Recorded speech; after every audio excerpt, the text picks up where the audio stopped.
Jacques, chapitre 1. Jacques, serviteur de Dieu et du Seigneur Jésus-Christ, aux 12 tribus qui sont dans la dispersion. Salut. Mes frères, regardez comme un sujet de joie complète les diverses épreuves auxquelles vous pouvez être exposés, sachant que l'épreuve de votre foi produit la patience. Mais il faut que la patience accomplisse parfaitement son œuvre, afin que vous soyez parfaits et accomplis sans faillir en rien. Si quelqu'un d'entre vous manque de sagesse, qu'il la demande à Dieu qui donne à tous simplement et sans reproche, et elle lui sera donnée. Mais qu'il la demande avec foi sans douter, car celui qui doute est semblable au flot de la mer agité par le vent et poussé de côté et d'autre. Qu'un tel homme ne s'imagine pas qu'il recevra quelque chose du Seigneur. C'est un homme irrésolu, inconstant dans toutes ses voies. Que le frère de condition humble se glorifie de son élévation. Que le riche, au contraire, se glorifie de son humiliation, car il passera comme la fleur de l'herbe. Le soleil s'est levé avec sa chaleur ardente, il a desséché l'herbe, sa fleur est tombée et la beauté de son aspect a disparu. Ainsi le riche se flétrira dans ses entreprises. Heureux l'homme qui supporte patiemment la tentation, car après avoir été éprouvé, il recevra la couronne de vie que le Seigneur a promise à ceux qui l'aiment. Que personne, lorsqu'il est tenté, ne dise « c'est Dieu qui me tente », car Dieu ne peut être tenté par le mal et il ne tente lui-même personne. Mais chacun est tenté quand il est attiré et amorcé par sa propre convoitise. Puis la convoitise, lorsqu'elle a conçu, enfante le péché, et le péché étant consommé, produit la mort. Ne vous y trompez pas, mes frères bien-aimés. Toute grâce excellente et tout don parfait descendent d'en haut, du Père des Lumières chez lequel il n'y a ni changement, ni ombre de variation. Il nous a engendrés selon sa volonté par la parole de vérité, afin que nous soyons en quelque sorte les prémices de ses créatures. Sachez-le, mes frères bien-aimés, ainsi que tout homme soit prompt à écouter, lent à parler, lent à se mettre en colère, car la colère de l'homme n'accomplit pas la justice de Dieu. C'est pourquoi, rejetant toute souillure et tout excès de malice, recevez avec douceur la parole qui a été plantée en vous et qui peut sauver vos âmes. Mettez en pratique la parole et ne vous bornez pas à l'écouter, en vous trompant vous-même par de faux raisonnements. Car si quelqu'un écoute la parole et ne la met pas en pratique, il est semblable à un homme qui regarde dans un miroir son visage naturel et qui, après s'être regardé, s'en va et oublie aussitôt comment il était. Mais celui qui aura plongé les regards dans la loi parfaite, la loi de la liberté, et qui aura persévéré, n'étant pas un auditeur oublieux mais se mettant à l'œuvre, celui-là sera heureux dans son activité. Si quelqu'un croit être religieux sans tenir sa langue en bride, mais en trompant son cœur, la religion de cet homme est vaine. La religion pure et sans tache devant Dieu notre Père consiste à visiter les orphelins et les veuves dans leurs afflictions et à se préserver des souillures du monde. Jacques, chapitre 2. Mes frères, que votre foi en notre glorieux Seigneur Jésus-Christ soit exempte de toute acception de personne. Supposez en effet qu'il entre dans votre assemblée un homme avec un anneau d'or et un habit magnifique, et qu'il y entre aussi un pauvre, misérablement vêtu. Si, tournant vos regards vers celui qui porte l'habit magnifique, vous lui dites « Toi, assieds-toi ici à cette place d'honneur. » Et si vous dites au pauvre « Toi, tiens-toi là, debout, ou bien assieds-toi au-dessous de mon marchepied. » Ne faites-vous pas en vous-même une distinction et ne jugez-vous pas sous l'inspiration de pensées mauvaises? Écoutez, mes frères bien-aimés. Dieu n'a-t-il pas choisi les pauvres aux yeux du monde pour qu'ils soient riches en la foi et héritiers du royaume qu'il a promis à ceux qui l'aiment? Et vous, vous avilissez le pauvre? Ne sont-ce pas les riches qui vous oppriment et qui vous traînent devant les tribunaux? Ne sont-ce pas eux qui outragent le beau nom que vous portez? Si vous accomplissez la loi royale selon l'Écriture, tu aimeras ton prochain comme toi-même, vous faites bien. Mais si vous faites exception de personne, vous commettez un péché, vous êtes condamné par la loi comme des transgresseurs. Car quiconque observe toute la loi, mais pêche contre un seul commandement, devient coupable de tous. En effet, celui qui a dit « Tu ne commettras point d'adultère » a dit aussi « Tu ne tueras point ». Or, si tu ne commets point d'adultère, mais que tu commettes un meurtre, tu deviens transgresseur de la loi. Parlez et agissez comme devant être jugés par une loi de liberté. Car le jugement est sans miséricorde pour qui n'a pas fait miséricorde. La miséricorde triomphe du jugement. Mes frères, que sert-il à quelqu'un de dire qu'il a la foi s'il n'a pas les œuvres? La foi peut-elle le sauver? Si un frère ou une sœur sont nus et manquent de la nourriture de chaque jour et que l'un d'entre vous leur dise « Allez en paix, réchauffez-vous et vous rassasiez », et que vous ne leur donniez pas ce qui est nécessaire au corps, à quoi cela sert-il? Il en est de même de la foi. Si elle n'a pas les œuvres, elle est morte en elle-même. Mais quelqu'un dira, « Toi, tu as la foi et moi, j'ai les œuvres. Montre-moi ta foi sans les œuvres, et moi, je te montrerai la foi par mes œuvres. » Tu crois qu'il y a un seul Dieu? Tu fais bien. Les démons le croient aussi, et ils tremblent. Veux-tu savoir, ô homme vain, que la foi sans les œuvres est inutile? Abraham, notre père, ne fut-il pas justifié par les œuvres lorsqu'il offrit son fils Isaac sur l'autel? Tu vois que la foi agissait avec ses œuvres et que par les œuvres, la foi fut rendue parfaite. Ainsi s'accomplit ce que dit l'Écriture.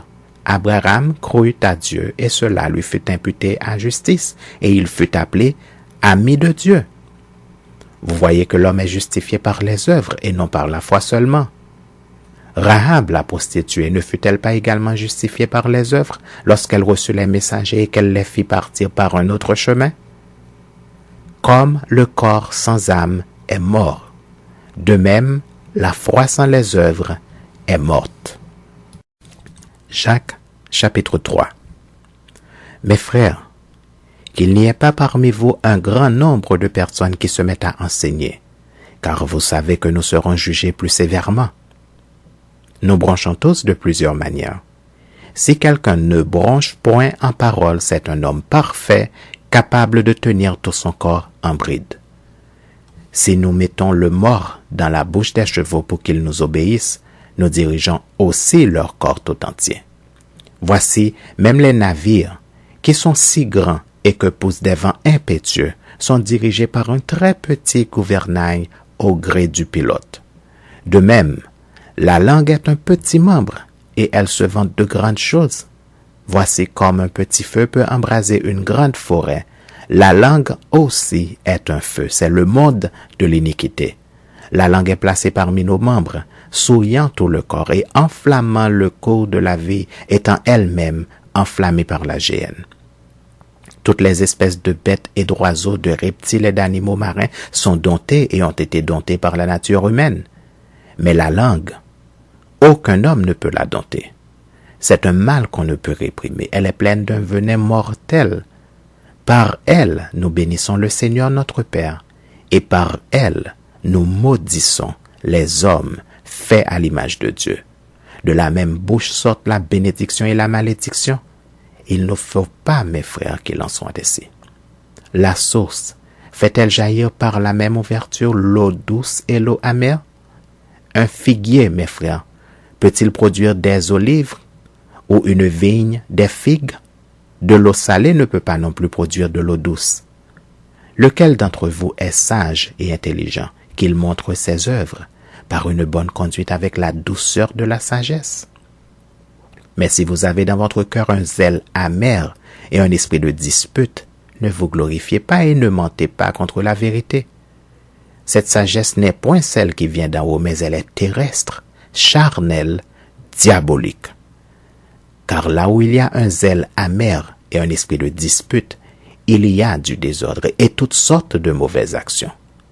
La sagesse d'en haut est premièrement pure, Ensuite, pacifique, modérée, conciliante, pleine de miséricorde et de bons fruits, exempte de duplicité et d'hypocrisie. Le fruit de la justice est semé dans la paix par ceux qui recherchent la paix. Jacques, chapitre 4. D'où viennent les luttes et d'où viennent les querelles parmi vous? N'est-ce pas de vos passions qui combattent dans vos membres? Vous convoitez et vous ne possédez pas. Vous êtes meurtrier et envieux et vous ne pouvez pas obtenir. Vous avez des querelles et des luttes et vous ne possédez pas parce que vous ne demandez pas. Vous demandez et vous ne recevez pas parce que vous demandez mal, dans le but de satisfaire vos passions. Adultère que vous êtes, ne savez-vous pas que l'amour du monde est inimitié contre Dieu? Celui donc qui veut être ami du monde se rend ennemi de Dieu. Croyez-vous que l'Écriture parle en vain? C'est avec jalousie que Dieu chérit l'Esprit qu'il a fait habiter en nous. Il accorde au contraire une grâce plus excellente. C'est pourquoi l'Écriture dit, Dieu résiste aux orgueilleux, mais il fait grâce aux humbles. Soumettez-vous donc à Dieu. Résistez au diable et il fuira loin de vous. Approchez-vous de Dieu et il s'approchera de vous. Nettoyez vos mains, pécheurs. Purifiez vos cœurs, hommes irrésolus. Sentez votre misère, soyez dans le deuil et dans les larmes. Que votre rire se change en deuil et votre joie en tristesse. Humiliez-vous devant le Seigneur et il vous élèvera. Ne parlez point mal les uns des autres, frères. Celui qui parle mal d'un frère ou qui juge son frère parle mal de la loi et juge la loi. Or, si tu juges la loi, tu n'es pas observateur de la loi, mais tu en es juge. Un seul est législateur et juge. C'est celui qui peut sauver et perdre. Mais toi, qui es-tu qui juge le prochain? À vous maintenant qui dites, aujourd'hui ou demain nous irons dans telle ville, nous y passerons une année, nous trafiquerons et nous gagnerons. Vous qui ne savez pas ce qui arrivera demain. Car qu'est-ce que votre vie? Vous êtes une vapeur qui paraît pour un peu de temps et qui ensuite disparaît. Vous devriez dire au contraire, si Dieu le veut, nous vivrons et nous ferons ceci ou cela.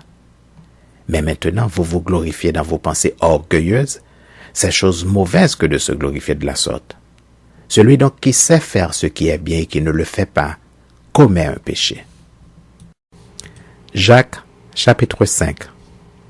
À vous maintenant, riches, pleurez et gémissez à cause des malheurs qui viendront sur vous. Vos richesses sont pourries et vos vêtements sont rongés par les teignes. Votre or et votre argent sont rouillés et leur rouille s'élèvera en témoignage contre vous et dévorera vos chairs comme un feu.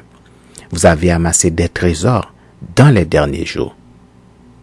Voici le salaire des ouvriers qui ont moissonné vos champs et dont vous les avez frustrés. Cris et les cris des moissonneurs sont parvenus jusqu'aux oreilles du Seigneur des armées. Vous avez vécu sur la terre dans les voluptés et dans les délices. Vous avez rassasié vos cœurs au jour du carnage. Vous avez condamné, vous avez tué le juste qui ne vous a pas résisté. Soyez donc patients, frères, jusqu'à l'avènement du Seigneur. Voici le laboureur attend le précieux fruit de la terre, prenant patience à son égard jusqu'à ce qu'il ait reçu les pluies de la première et de l'arrière-saison. Vous aussi soyez patients. Affermissez vos cœurs, car l'avènement du Seigneur est proche. Ne vous plaignez pas les uns des autres, frères, afin que vous ne soyez pas jugés.